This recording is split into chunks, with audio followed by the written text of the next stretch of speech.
All right, and I'll give that a quick little spray just so that it doesn't float too much. But now so you guys can take a closer look, we have the Bucephalandra Kedagang. Here are the Yellow Goldenback Neocaridina shrimp. So now we're gonna go ahead and get these guys out of their bags and into the tank.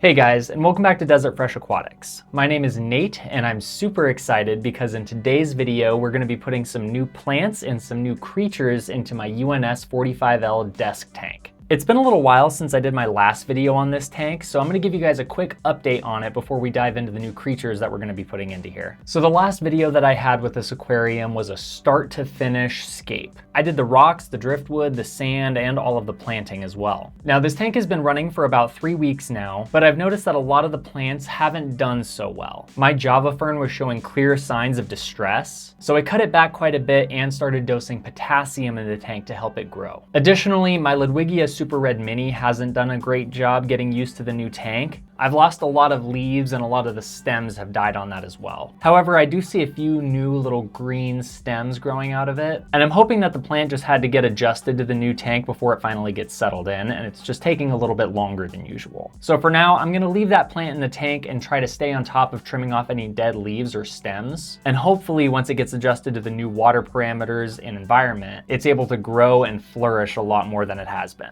As you guys may remember, I did put some Bucephalandra brownie ghost tissue cultures into this tank, which unfortunately didn't do well at all, and they melted completely. Even the rhizome on those plants disappeared entirely into the tank, making it a complete loss on those. But my crypts and anubias are doing excellent in this tank. I also added some bladder snails and some ram's horn snails into the tank to help with all of the startup algae and biofilm that was starting to build up during its startup phase, which there must have been a lot of it in there because they have multiplied like crazy. Now I haven't fed this tank at all, but I keep finding little egg pouches all over the tank. And if I had to guess, I'd say I probably have close to 800 baby snails in there, which for a tank this size is way too many. So very soon I'm gonna be doing some trapping of those snails to try and remove some of them from the system. And I'll also be feeding the tank very lightly moving forward. But now that that's out of the way, let's go ahead and talk about some of the plants that we're gonna be putting in here today. Since some of my plants didn't do super well, I'm noticing a lot of really open spaces in the aquascape that I'm really not a big fan of. So I got a few tissue cultures to hopefully fill those spaces and make the aquascape look a little bit more natural. Starting out with a plant that I know and love, we have Cryptocoryne Parva. Now this is a shorter growing, really petite type of crypt. It's adaptable to a wide range of water parameters and does really well in every tank that I've kept it in. Now this will be my first time doing it from a tissue culture, so there may be a little bit of a melting / adjustment period, but we'll just have to plant it and see what happens. And moving on, I've never been known to give up easily, so I have another cup of Bucephalandra. Now this one is Bucephalandra Kedagang. I'm not sure if I'm saying that correctly. So hopefully we'll have a lot better results with this one than the brownie ghost. We're just gonna go ahead and try to attach it into the same spots that I had my brownie ghost in and hope for the best. Now before we do anything else, I am going to have to prep these tissue cultures and wash off all of this nutrient gel that they're sitting in. Otherwise these snails are gonna have way more algae than they know what to do with. And once we're done with that, we'll go ahead and we'll drain the tank as far as we can get it, and then we'll get the new plants in there and fill it back up with water, and then we'll talk about the livestock that we're adding to this tank today. All right, so now I've got us all set up here with the usual bowl of water and then some wet paper towel for our plants once they're all prepped. But now so you guys can take a closer look, we have the Bucephalandra Kedagang. Like I said, I think I'm saying that right, but I'm not 100% sure. And then of course our Cryptocoryne Parva, or Crypt Parva. So I think I'll go ahead and speed this up a little bit, but I'll go ahead and get started with the Bucephalandra. And as you guys can see, these pieces of Bus are definitely a lot more developed than the last ones that I planted. So I'm really hoping that means that they're gonna do better in this tank.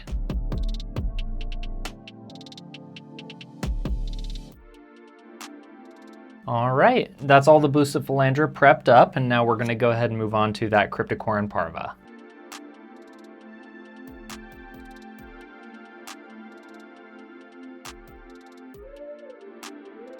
All right, and there's all of our tissue cultures prepped up and ready to go. Now that we got all the plants prepped, we're gonna go ahead and drain this tank. I'm gonna drain as much of the water out of this as I possibly can. And then we're gonna go ahead and use some super glue to attach the Bucephalandra to these rocks here. And then we're just gonna plant this aqua soil over here really densely with that crypt parva.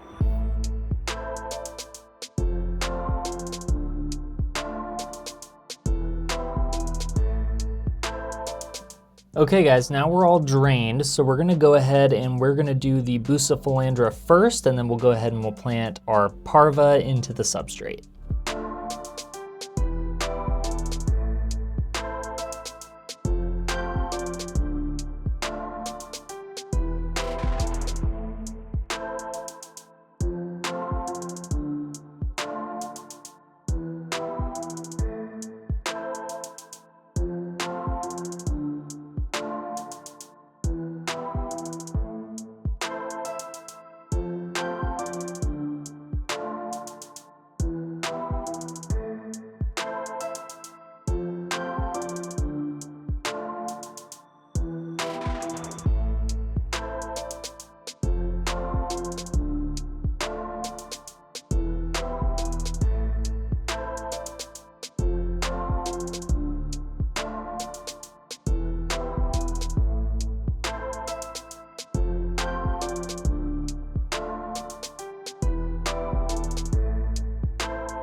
Okay guys, and I think that that's gonna do it for the Bucephalandra. As you guys saw, I took out this Java fern that was over here. I just didn't really like where it was. So I went ahead and took that out and then put some Bucephalandra in these little gaps in the driftwood here, which I think are perfect for it. And then of course I have some out here in the front on those rocks. I'm hoping that it all does really well just attached to the hardscape like this and does a lot better than that brownie ghost Bucephalandra that we got last time. But that's it for the epiphytes. So now we're gonna go ahead and get our crypt parva planted into this substrate here. But before we do that, I am gonna add a little bit of extra aqua soil into this spot right here. I noticed that the level there is a little bit low and this rock retaining wall is definitely high enough to hold some more back. So I'm just gonna put some more in there. All right, and I'll give that a quick little spray just so that it doesn't float too much. And let's go ahead and get our crypt parva put in there.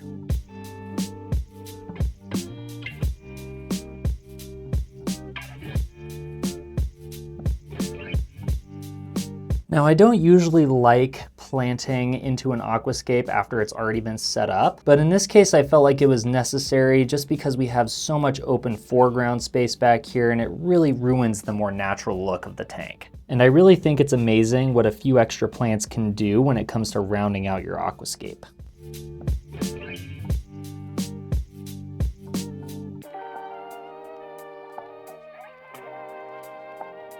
And like I said, I've never done crypt parva from tissue cultures before, so I'm really hoping that they do well in this tank.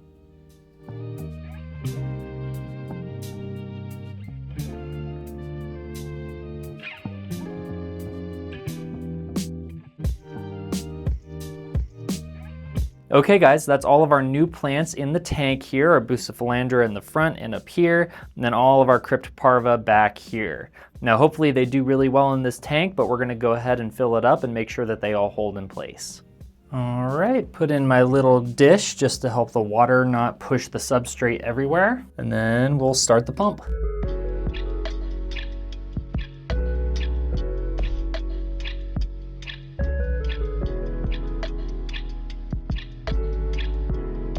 And it doesn't look like we have any floaters across the whole tank, which is awesome.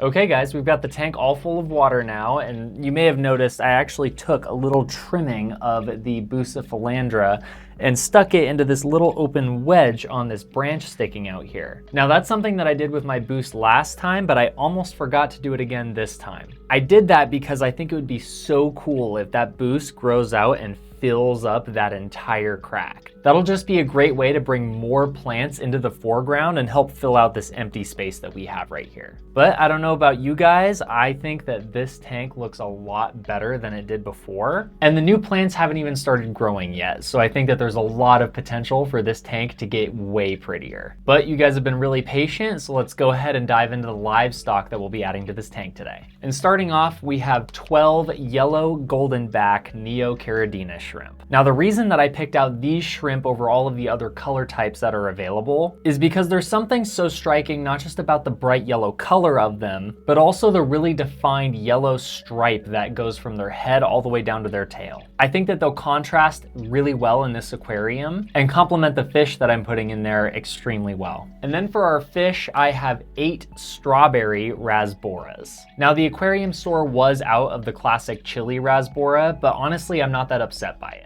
The Strawberry Rasbora are a little bit of a rounder shape, and they're more of a strawberry salmon color as opposed to that really bright red like the chili rasboras. And I'm super excited to see all of these guys settle into their new home, so let's go ahead and start getting them acclimated.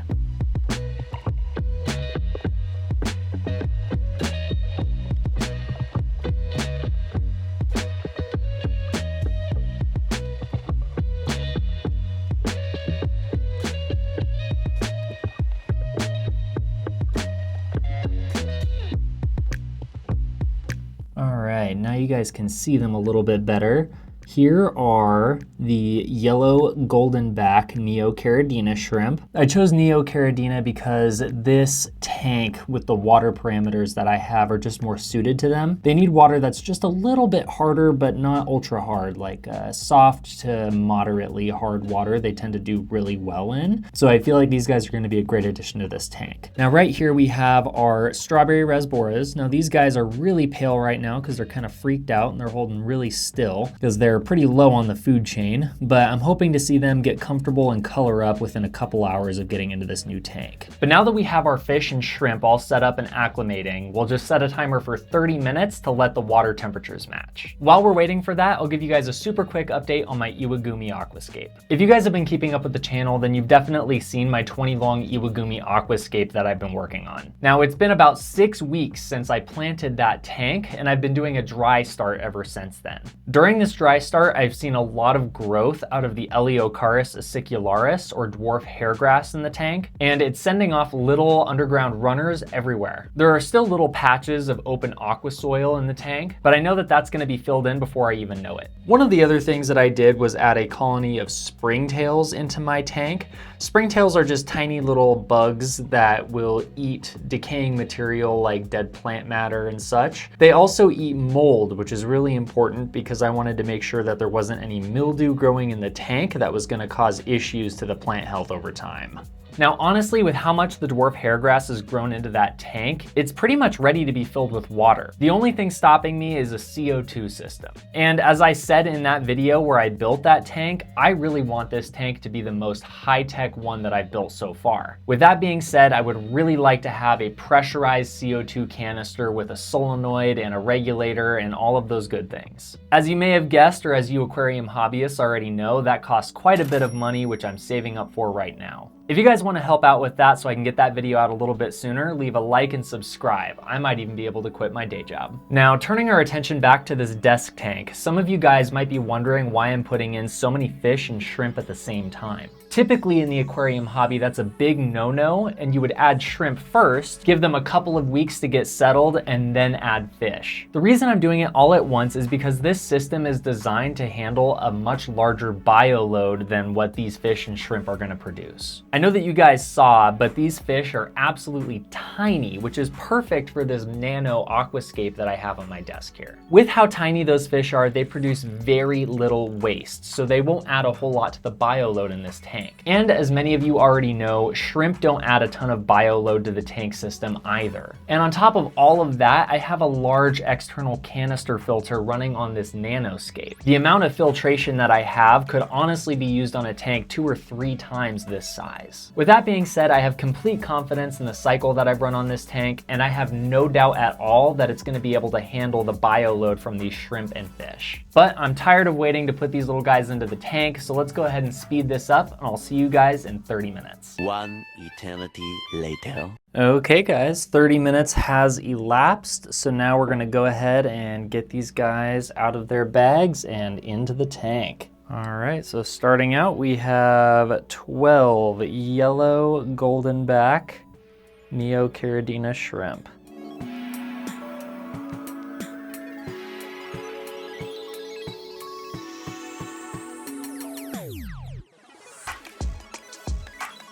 Obviously, it's gonna take them some time to get adjusted, but hopefully not too long since we have a really good plant density in this tank. All right, moving on, we have 8 Strawberry Rasboras.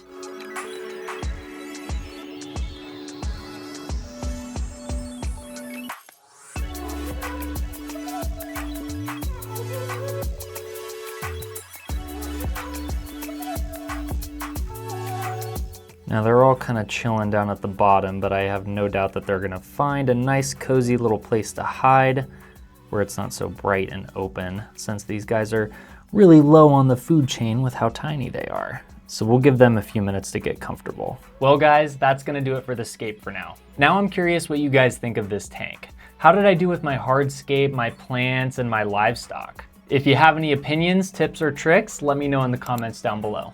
As always, I'll keep you guys posted on the progress of this tank over time as the plants grow in. And again, guys, if you enjoyed this video, please leave a like and subscribe. I can't begin to tell you how much it helps out my channel. But until next time, this has been Desert Fresh Aquatics, and thank you for watching.